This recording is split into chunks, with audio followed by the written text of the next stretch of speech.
Merci de nous retrouver après ce documentaire sur les témoignages de ces surveillants de prison avec mes invités. Sur ce plateau, j'ai le plaisir d'accueillir Marie-Paule Hérault. Vous êtes visiteuse de prison et vous êtes aussi la présidente de l'association socio-culturelle de la maison d'arrêt de Limoges. Également sur ce plateau, Elios Ruiz. Vous êtes ancien médecin de la prison de Limoges. Vous avez fait 30 ans dans cette prison. Merci à tous les deux. Je voudrais préciser que nous avions aussi invité quelqu'un de l'administration centrale pénitentiaire qui n'a pas souhaité venir. Et puis nous avions aussi invité un surveillant de prison qui devait être là et qui a décliné l'invitation au dernier moment. Nous le regrettons, mais c'est ainsi. Alors merci donc à tous les deux d'être sur ce plateau. Je vais commencer par vous, Marie-Paule Hérault. Vous êtes visiteuse de prison. C'est au fond le prolongement d'une activité que vous avez dans votre vie antérieure ? Ça fait 22 ans que vous faites ce métier. 22 ans que j'interviens à la maison d'arrêt de Limoges. Donc j'ai commencé par l'association éducative et sportive, donc pour l'animation d'un atelier d'activités manuelles au quartier femmes.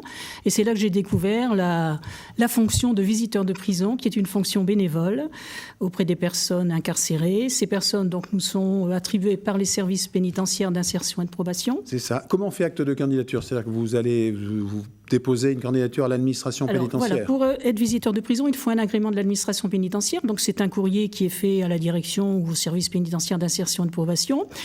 Une enquête, en principe, au bout de 2 mois, nous devons avoir la réponse à cette demande d'agrément. C'est oui ou c'est non. En général, c'est bien plus long que 2 mois. Après avoir eu cet agrément, donc nous pouvons intervenir dans l'établissement que nous avons choisi. Nous pouvons même intervenir dans plusieurs établissements si nous souhaitons. Donc cet agrément est à renouveler tous les 2 ans. On refait une lettre de candidature, on renouvelle cet agrément.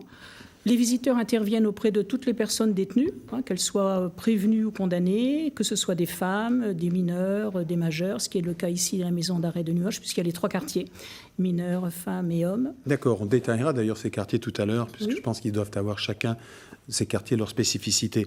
Elios Ruiz, vous êtes, je le redis, vous étiez médecin pendant 30 ans dans cette même maison d'arrêt de Limoges. Oui. Pour vous aussi, il y a une accréditation, vous devez passer sous les agréments de l'administration pénitentiaire. Tout à fait, parce que, en plus, à l'époque où j'ai commencé en 1976, la gestion de la santé en maison d'arrêt, en prison, était faite par le ministère de la Justice. Et en 1994, par une nouvelle loi, la gestion de la santé a été la responsabilité du ministère de la Santé, ce qui semblait logique, et en particulier des hôpitaux, des urgences en particulier.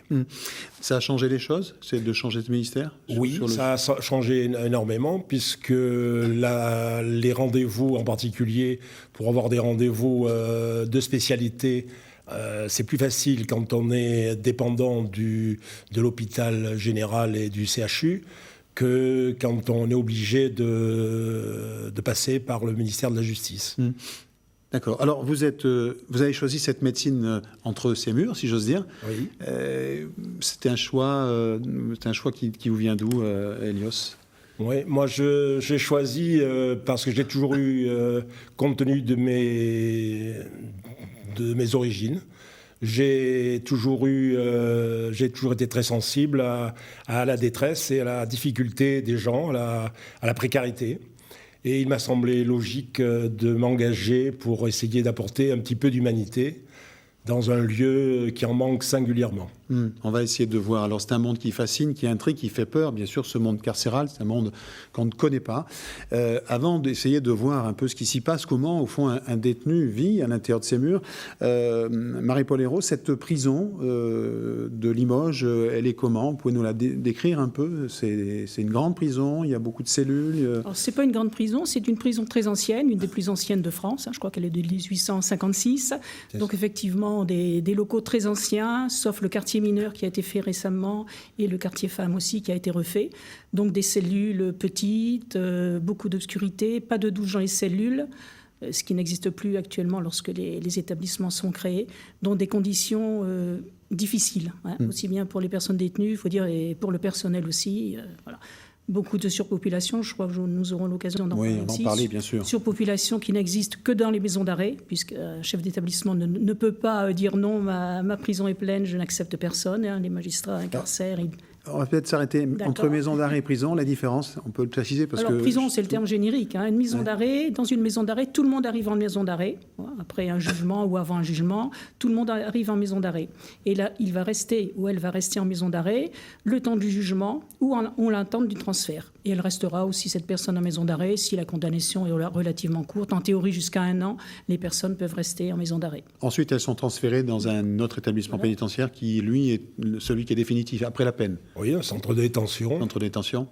Il y a des centres de détention spécifiques et il y en a un plus particulier qui est dévolu aux troubles psychiatriques, qui est spécifique de ces pathologies de décompensation psychiatrique. Donc là, c'est pas le même régime, on va en parler. Donc en attendant le jugement, ils sont dans ces centres de rétention. C'est de détention, pardon. Dans les maisons d'arrêt. Est-ce qu'il y a une différence entre quartier homme, quartier femme, et bien sûr les quartiers mineurs? La surpopulation, vous en parliez, c'est la même, c'est les mêmes conditions? La surpopulation à Limoges, essentiellement au quartier homme. Bon, en ce moment, il y a 10 cellules chez les femmes, elles sont 18-19, donc 1 ou 2 par cellule. Mais le quartier homme, il est assez, depuis quelques années, on trouve un matelas par terre dans quelques cellules. Donc ça, c'est vraiment une surpopulation qui n'est pas admissible, mais qui... Voilà. Oui, que faire d'accord. Oui. Donc la surpopulation, des conditions de vie extrêmement difficiles. Donc là, évidemment, on va parler du rôle du médecin que vous êtes et que vous avez été pendant 30 ans dans cette prison, puisque j'imagine que, évidemment, c'est très difficile, ces conditions. Au fond, cette promiscuité, le fait déjà de partager à plusieurs une cellule, c'est déjà des conditions psychologiques difficiles, docteur Ruiz. Oui, moi je me suis d'ailleurs posé la question au fil des années de savoir si je continuais à cautionner un système où je faisais vivre quelque part, sur le plan médical tout du moins, la maison d'arrêt. Et j'y ai répondu en me disant qu'apporter un peu d'humanité dans ces lieux d'enfermement, c'était déjà apporter du soulagement à cette souffrance que j'ai vue au fil des années. Vous étiez physiquement toute la journée dans la prison? Non, je suis médecin libéral et je l'ai faire donc 3 fois par semaine des vacations et plus s'il y avait besoin. 3 fois par semaine, d'accord. 3 fois par semaine, je faisais entre 2 et 3 heures. Et il y avait aussi, sur le plan médical, il y avait un psychiatre qui venait 1 fois par semaine et à la demande, en fonction des décompensations, des troubles psychiatriques graves. Oui. Vous aviez un cabinet, donc un bureau qui vous étiez alloué? Un cabinet en ville, un cabinet de groupe, et j'étais à la fois donc médecin à la maison d'arrêt et responsable de tout ce qu'il y avait au point de vue médical, avec l'aide d'une infirmière et d'une secrétaire en ce qui concernait le médical. Et il n'y avait pas d'autres... D'accord. Et les détenus devaient prendre rendez-vous, comme chez n'importe quel médecin, pour vous voir? Absolument. Oui, c'est ça. Absolument. Absolument. Et il y avait des rendez-vous qui étaient vraiment très, très nombreux. Très nombreux. Alors, on essaiera de voir quelles sont les pathologies récurrentes dans ce monde carcéral. J'imagine qu'il y a des choses qui sont récurrentes et qui reviennent. Alors, on essaie de voir un peu, de comprendre comment on peut vivre, au fond, quand on est détenu entre ces murs. Vous parliez de promiscuité, de conditions difficiles. Il y a aussi des activités proposées. Bien sûr, Elles sont. Alors, est-ce que justement, en attente de jugement, dans ces maisons d'arrêt, est-ce qu'il y a suffisamment d'activités proposées? Il y a des activités proposées. Ici à Limoges, nous sommes quand même tributaires des locaux. C'est une maison ancienne, on a très peu de salles d'activité et beaucoup de demandes. Donc il y a des listes d'attente pour s'inscrire aux activités. Les activités jouées au quartier femmes, elles ne peuvent pas être plus de 7 en même temps dans une activité. Donc c'est à tour de rôle, il peut y avoir des listes d'attente. Pour d'autres, pour des formations, pour l'enseignement, c'est limité, et aussi pour des questions de sécurité, pas uniquement de locaux. Mais essentiellement sur Limoges, je crois que c'est un manque de place aussi pour pouvoir proposer d'autres activités. Oui. Et ce sont des activités de quel ordre? Culturelles, sportives? Alors, il y a culturel, il y a sportif. Il se fait beaucoup de choses à la maison d'arrêt. Le service pénitentiaire d'insertion de probation, donc qui est pour faire facile, le service social des établissements pénitentiaires est chargé d'organiser ces activités. Et bon, je crois que les personnes qui s'en occupent font vraiment le maximum. Et l'association donc, que je préside actuellement, socio-éducatif, est partenaire du SPIP pour organiser ces activités aussi, recevoir des subventions. Alors, activités sportives, il y a des terrains de jeu. Il y a un moniteur de sport qui est maintenant un surveillant, alors que nous l'avions eu un salarié il y a quelques années. Maintenant, c'est un surveillant de l'administration pénitentiaire qui est moniteur de sport. Donc, il y a du sport. Il y a des formations. Il y a une formation cuisine. Actuellement, il y a une formation informatique qui vient de se mettre en place. Il y a des personnes qui travaillent, on appelle ça les auxiliaires, qui travaillent au service général, c'est-à-dire un peu l'entretien des locaux, la préparation des repas, la distribution des repas, un peu le ménage, la buanderie. Mais tout ça, c'est 5, 6, 10 personnes. Et effectivement, on ne peut pas satisfaire, actuellement, s'ils sont peut-être 130, on ne peut pas satisfaire. Bon, tout le monde ne souhaite pas avoir une activité et travailler, mais il y a même une majorité qui veulent, ne serait-ce que pour sortir de la cellule, avoir quelque chose. Et à notre intérêt aussi, des formations ou certaines choses qui sont rémunérées aussi. Ah oui. Donc en prison, c'est très difficile de vivre si on n'a pas de l'argent qui vient de l'extérieur. Ouais. Docteur Ruiz, l'activité, et non, je pense que c'est essentiel aussi. Moi, j'étais sollicité au niveau des activités pour des possibilités d'accorder, de faire du sport, en particulier de la musculation et du football ou de la course à pied, mais qui était dans un espace très réduit. Mais c'est essentiel pour mieux vivre sa condition carcérale, l'activité à la fois physique ou intellectuelle. Et c'est là où il y a le problème, parce que tout le monde ne peut pas en bénéficier. Absolument. Pour moi, l'enfermement, c'est un maximum de temps vide. Il y a j'ai le souvenir d'avoir des détenus qui restaient enfermés pratiquement 20 heures sur 24. Par jour, ce qui fait quand même beaucoup. Et donc, il y a toutes les activités qui sont proposées sont bonnes pour faire des diversions, et en particulier pour essayer de limiter les somatisations qui sont provoquées par l'enfermement. C'est ça dont on va parler dans un instant. Alors, il y a évidemment ces activités à l'intérieur de la maison d'arrêt. Il y a vous qui... êtes l'extérieur, visiteur de prison. J'imagine que quand vous arrivez, vous amenez un peu de l'extérieur aussi dans cette prison. On amène un peu d'air frais, on amène d'autres sujets de conversation. Et ça, vous le ressentez, ça vous tout à fait. Et c'est très bien ressenti par les personnes que nous visitons. Oui. C'est-à-dire, au fond, qu'est-ce que vous leur dites? Qu'est-ce qu'ils vous demandent ces détenus quand vous arrivez? Vous êtes visiteuse de prison. Alors, nous expliquons effectivement... Quels sont les sujets, au fond, de conversation? Notre sujet, donc ce que nous disons dès le début, c'est que nous sommes là pour échanger avec eux, pour les écouter. Un des principes que nous nous imposons, c'est de leur dire on ne rentre rien, on ne sort rien, parce que des personnes disent que voilà, un visiteur, il pourra me rentrer certaines choses ou me sortir du courrier. Donc ça, c'est un principe dès les premières visites. C'est ce que nous disons. Nous sommes là pour échanger, pour discuter. Deux choses que nous disons aussi dès le début, c'est la confidentialité. Donc on les met en confiance et ils peuvent, s'ils le souhaitent, parce qu'on ne connaît pas les raisons pour lesquelles ils ont été incarcérés. Ça, l'administration ne nous le dit pas. Donc si la personne souhaite nous en parler, très souvent elle a envie de nous en parler. C'est peut-être pas la première fois, mais ça viendra. Donc on les met en confiance en disant, si vous voulez nous en parler, vous pouvez. Sinon, on peut parler de la pluie du beau temps, de l'émission de la télé, d'un livre que vous avez lu. Voilà. Donc tous les sujets, aucun sujet n'est interdit et on chemine avec la personne en fonction de ce qu'elle a envie d'aborder comme sujet, de ce qu'elle est capable d'aborder, parce qu'on a des personnes aussi peut-être soit étrangères ou un peu limitées aussi dans l'expression. Donc à ce moment-là, c'est à nous à trouver des sujets de conversation beaucoup plus banals. Il y a un temps qui est imparti pour ces visites en prison? Ici à Limoges, ça dépend des établissements pénitentiaires. Ici à Limoges, c'est très facile pour les visiteurs, puisque nous y allons pratiquement quand nous voulons, sauf le samedi et le dimanche, et nous restons le temps que nous voulons aussi avec la personne. Alors que dans certains établissements, bien plus importants, il y a des horaires plus fixes, ou bien nous ne pouvons pas rester plus longtemps. Là encore, c'est comme pour la médecine, vous avez des rendez-vous, il faut prendre rendez-vous pour... Non, avec la personne, nous lui disons la semaine prochaine, on se revoit la semaine prochaine. Si on a un empêchement, on dit écoutez, on ne viendra pas la semaine prochaine. Mais non, au point de vue de l'administration pénitentiaire, nous ne prenons pas de rendez-vous. Non, mais c'est le détenu est obligé. Il vous sollicite, le détenu ou... La première fois, c'est le détenu qui sollicite auprès de son CPIP, conseiller pénitentiaire d'insertion et de probation, et c'est ce conseiller qui nous dit voilà, est-ce que vous pouvez rencontrer telle personne? Et vous avez, combien de détenus actuellement, j'en vois 4, et nous sommes 4 visiteurs qui avons entre 4 et 5 personnes détenues à visiter. Donc c'est pas énorme par rapport à l'ensemble de la population. Là encore, c'est parce que les besoins sont supérieurs mais qu'on ne peut pas y répondre, ou c'est parce qu'il n'y a pas de demande? Non, pas du tout. Ici, nous sommes en nombre suffisant en D'accord. visiteurs. C'est que les demandes ne sont pas plus importantes. Ouais.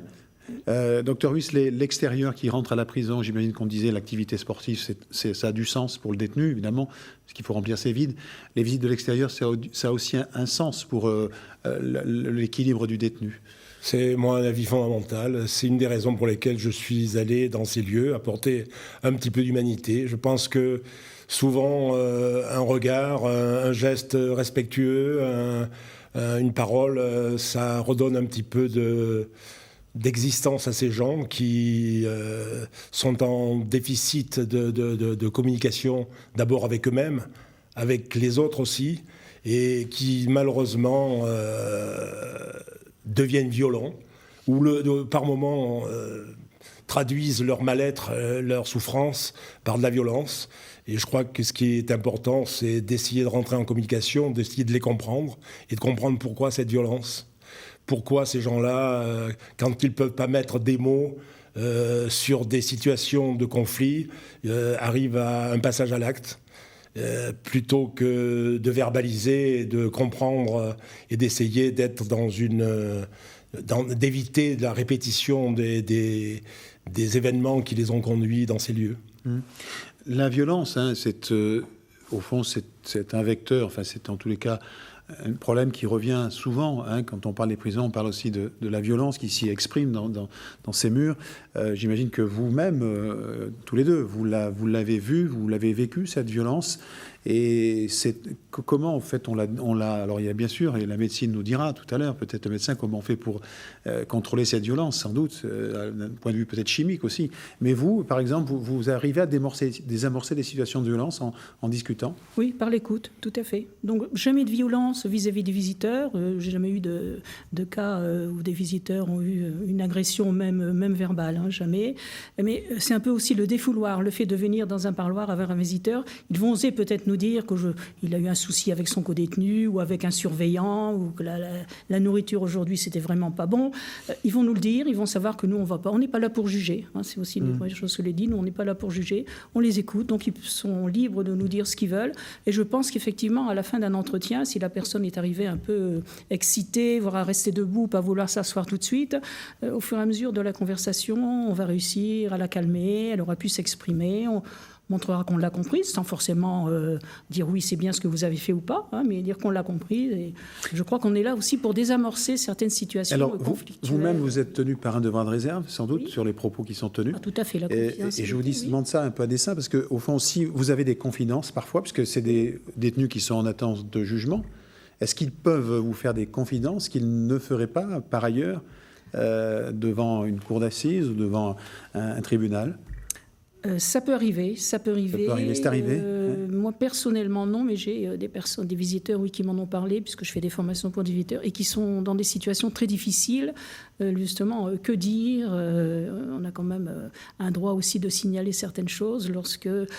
Alors, soyons aussi très prudents, je crois que vous pouvez aussi témoigner, les personnes vont nous dire un peu ce qu'elles veulent, elles vont souvent enjoliver les choses ou minorer certains faits aussi, donc soyons aussi toujours prudents et essayons de croiser les informations lorsqu'ils nous donnent quelque chose qui nous tient, est-ce qu'on le signale ou pas. Donc ça c'est un peu en conscience ou en parler, voir avec la direction, avec un gradé, et voilà il m'a dit ça, est-ce que vous pensez que c'est à signaler? Je pense aussi deux choses que nous sommes obligés de signaler, c'est des risques suicidaires, ou si nous trouvons quelqu'un d'une visite à l'autre qui est mal, qui va nous dire ça va pas, j'en ai assez. Ça, nous avons le droit de le signaler, le devoir même de le signaler. Et la deuxième chose à signaler, c'est lorsqu'il nous fait part aussi de voilà, moi celui-là, je vais lui faire la peau. Bon, si le risque de tendre, voilà, violence ou envers lui, et voilà, c'est des situations que nous devons signaler. Alors, toujours en disant à la personne, est-ce que vous voulez que j'en parle? Ne pas le faire sans lui en parler, parce que quelquefois c'est uniquement, voilà, ils nous disent ça un peu pour nous provoquer, voir comment nous allons réagir. Mais si on estime que c'est sérieux, je crois qu'il vaut mieux le signaler plutôt que de passer à côté de quelque chose qui pourrait être plus grave.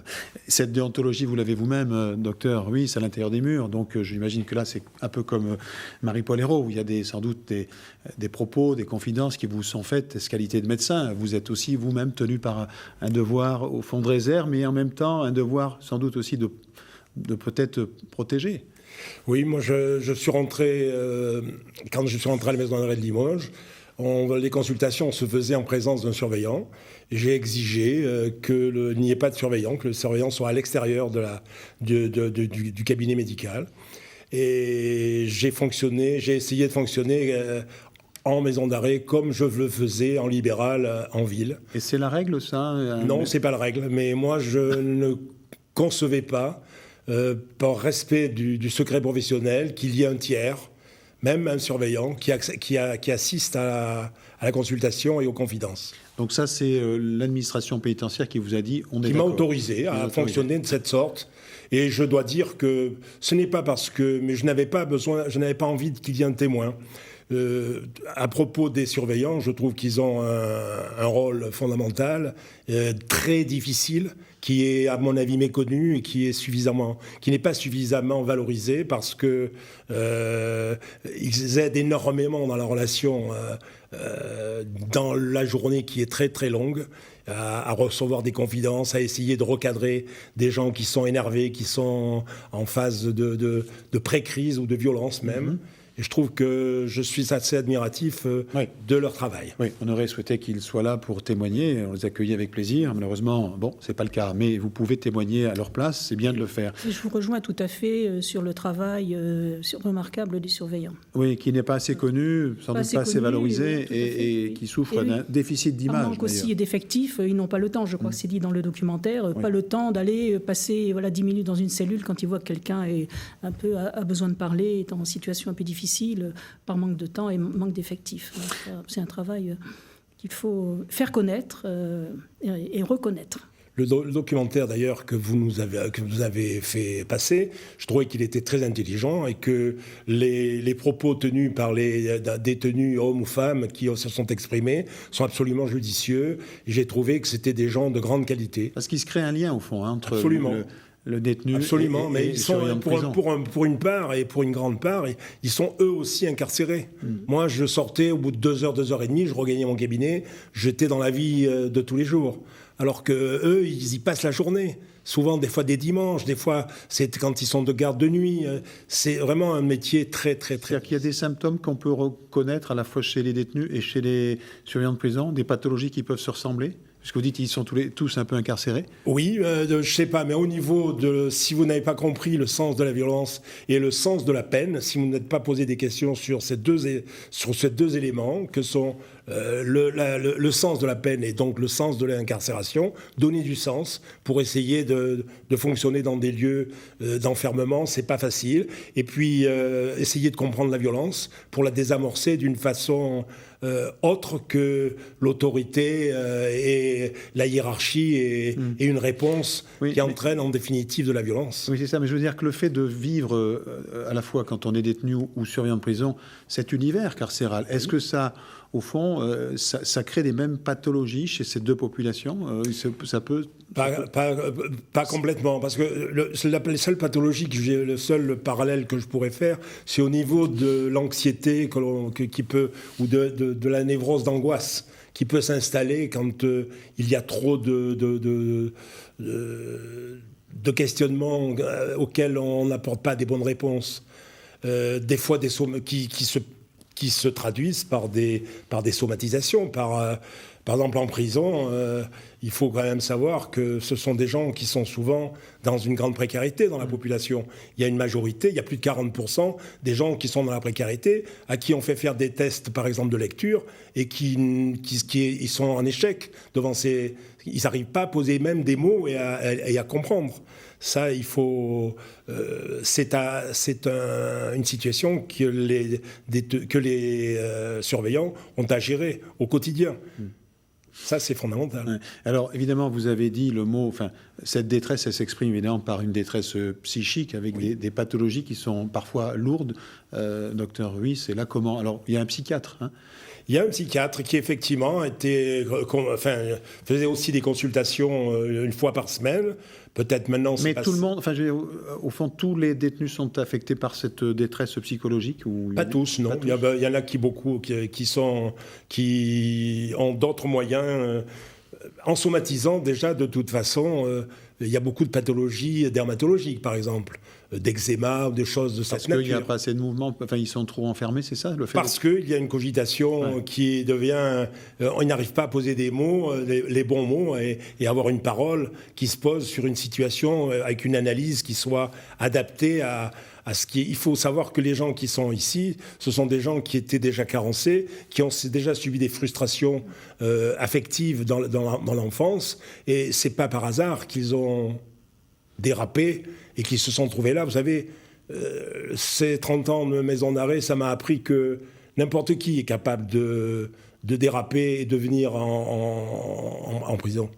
Donc il faut cette espèce de souci public, social, c'est tout sécuritaire, qui est retranscrit dans le milieu judiciaire. Je ne crois pas que ce soit la bonne réponse à apporter à toute cette précarité socio-économique. Marie-Paul Hérault, vous disiez que j'ai précisé que vous étiez aussi présidente de l'association socio-culturelle de cette maison d'arrêt. Expliquez-nous un peu quel est le rôle de cette association et qui y travaille. Donc cette association, alors, il n'y a pas que des bénévoles. Donc c'est une association qui est partenaire de l'administration pénitentiaire et pour l'organisation des activités socio, culturelles et sportives. Demain, par exemple, il y a une sortie avec 4 personnes détenues, je crois, associées culturelles et sportives. Donc il y a la visite du Four des Cassots et une marche qui va se faire dans la ville. En extérieur, donc là on autorise les détenus à sortir. C'est exceptionnel, voilà, oui. Ces personnes donc, sont près de la libération, pourraient avoir une permission de sortir et donc eu l'autorisation du juge de sortir demain. C'est encadré avec SPIP, j'y vais en tant que présidente de l'association, le moniteur de sport, un infirmier psychiatrique, et voilà. Ouais. Donc ça se fait 3 ou 4 fois par an, ces sorties qui sont très appréciées avec un repas au restaurant et vraiment donc ces personnes pour une journée se retrouvent dans la société avec les autres. Oui. Ça c'est comme une préparation à la sortie, la réinsertion. On va y revenir sur la question de la réinsertion qui est importante. Là pour rester sur l'activité, parfois on voit même qu'il y a des gens de l'extérieur, des équipes qui viennent rentrer, enfin des sportifs ou d'autres d'ailleurs, qui viennent dans ce monde clos pour échanger, jouer, partager. C'est aussi le cas à la Maison de Limoges. Oui. Il y a des groupes de parole, il y a des auteurs qui vont venir présenter un livre, donc les personnes peuvent lire le livre et puis discuter ensuite avec l'auteur. Il y a du théâtre, il y a eu 1 ou 2 ateliers vidéo aussi dans l'établissement. Si, je crois qu'il y a une multiplication d'activités qui n'existait pas peut-être à votre époque, docteur. Maintenant, grâce au service pénitentiaire, où chaque CIP, en dehors de son travail, enfin en plus, on va dire, de son travail d'insertion et d'accompagnement des personnes détenues, a un rôle aussi dans ces activités. Ils ont chaque CIP, un peu un domaine d'activité hors leur métier fondamental. Non, vous avez raison de le signaler. À mon époque, c'est pas si vieux que ça, mais effectivement, les activités étaient moins nombreuses.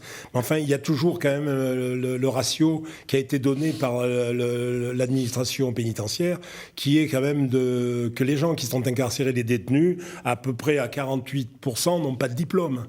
Par exemple, que 27% sont en échec lors des preuves de lecture.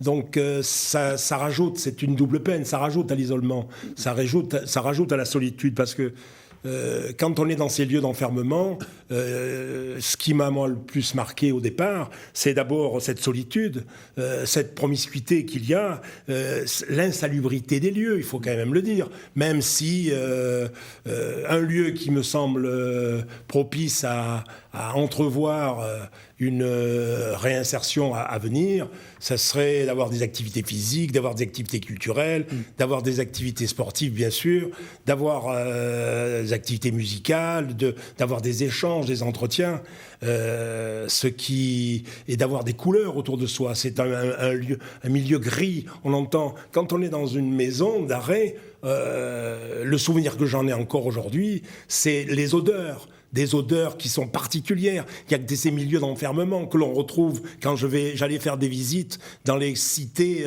périphériques de Limoges, où les odeurs se ressemblaient. C'est des horreurs, des horreurs, oui, le lapsus en plus, des odeurs particulières, d'urine presque, vieillie.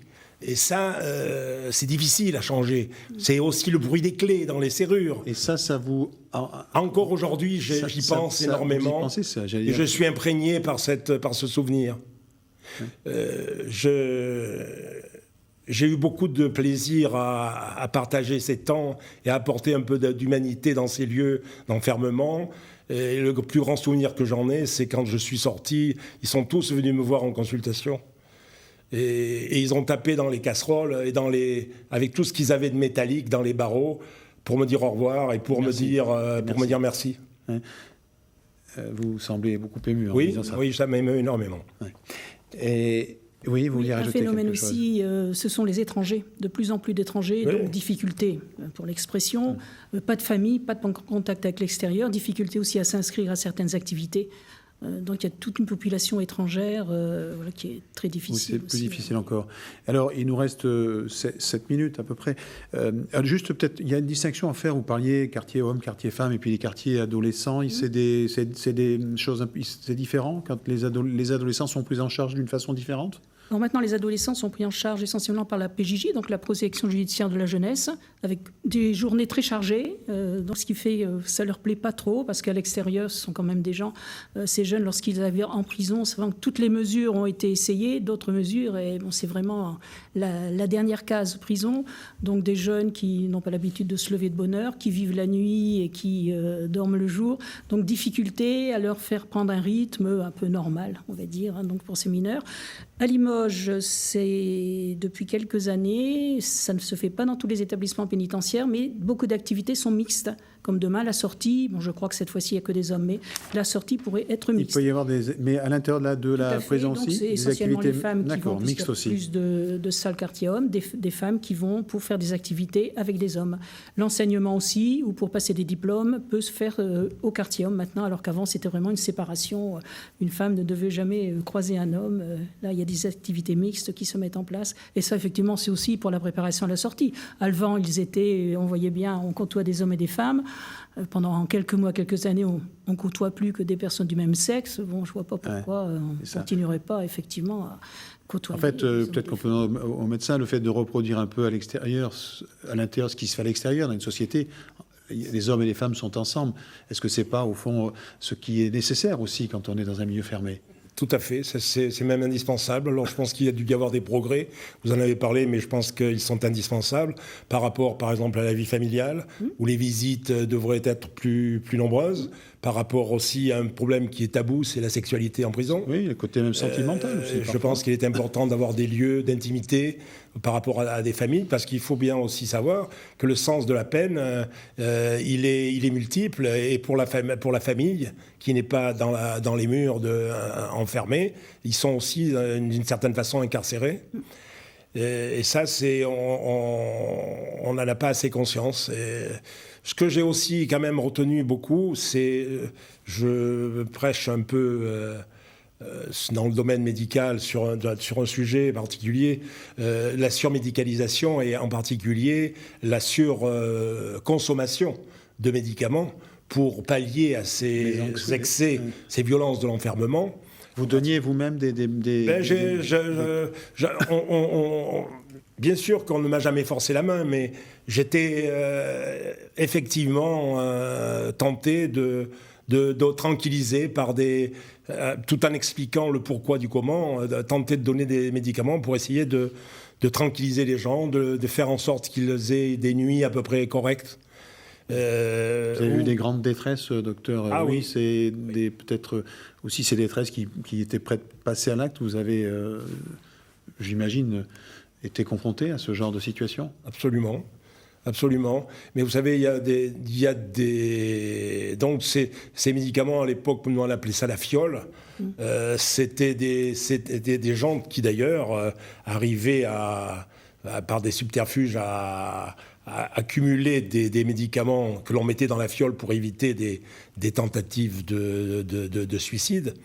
Et ces gens arrivaient quand même à stocker des médicaments dans la bouche, les recracher dans une bouteille en plastique et arriver quand même à faire des tentatives de suicide. Toujours. Ça doit exister toujours, parce que c'est comme les gens qui arrivent à se pendre à la hauteur d'un radiateur à 1 mètre du sol, ou à 1,50 m.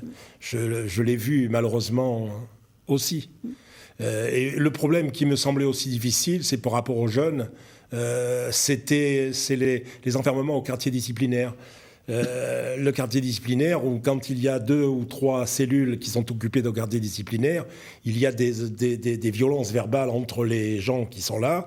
Et quand il y a un jeune en particulier, il y a une telle agressivité qui se manifeste qui peut entraîner des passages à l'acte suicidaire chez les jeunes. C'est pour ça qu'il faut vraiment séparer les jeunes des adultes. Il nous reste 2 minutes. Marie-Paul Hérault, vous faites ce métier, on peut dire comme ça, de visiteuse de prison depuis 22 ans. Oui. Et vous allez prolonger encore longtemps? Alors, on a un âge théorique limite qui est 75 ans, donc qui arrive pour moi, avec maintenant une possibilité... Vous ne les faites pas, Marie-Paul. Merci. Une possibilité de prolonger 1 an ou 2. Mais c'est quelque chose, ça fait 20 ans, vraiment aucune lassitude dans ce métier. Vous le dites, j'y vais toujours avec autant de plaisir. Je vois que je reçois beaucoup aussi des personnes. Elles sont très reconnaissantes. Quand elles sortent sans transférer, il y a un petit mot quelquefois qui peut arriver dans la boîte aux lettres de la maison d'arrêt ou au domicile, puisque nous sommes libres de donner une adresse ou pas. Bon, ça se fait très rarement, mais ça m'est arrivé aussi. Donc beaucoup de satisfaction. Et donc je fais partie d'une association nationale des visiteurs de prison et nous sommes à peu près 1500 en France. Ça vous manquera quand vous allez arrêter? Probablement, oui. Probablement, oui, parce que même si j'ai beaucoup vu de difficultés, de jeunes ou d'adultes en difficulté, je crois que ce milieu carcéral, on touche vraiment ce qui est le pire, des choses qu'on ne peut même pas imaginer, des personnes qui ont vécu des choses dans leur enfance et on se dit, nous, si nous avions vécu ça, qu'aurions-nous fait aussi?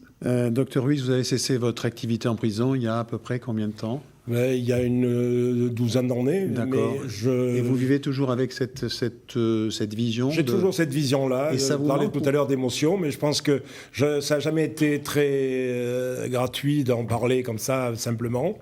J'ai à croire que j'y ai trouvé un manque, puisque j'ai répondu positivement pour soigner les damnés de la terre, les gens que personne ne veut soigner, à l'équipe mobile psychiatrie précarité qui dépend du centre hospitalier d'Esquirol. Et j'ai fait ça pendant 7 ans en continuant ma carrière professionnelle de médecin libéral. Mais j'ai beaucoup appris et je pense que j'en garde un souvenir très ému parce que ce sont des gens qui m'ont énormément appris de l'humain en général. On va finir par cette belle brade. Vous voulez rajouter en 2 mots? Juste un mot, oui. Nous parlions tout à l'heure des surveillants, effectivement, un métier qui n'était pas reconnu, mais je crois que nous, intervenants à l'extérieur, salariés ou pas, merci c'est aussi pas très bien vu. Beaucoup à tous les deux. J'ai été personnellement touché par vos témoignages. Je suis sûr que nos téléspectateurs l'ont été aussi. Encore merci pour vos témoignages à tous les deux. Restez fidèles à Débat Doc. Merci.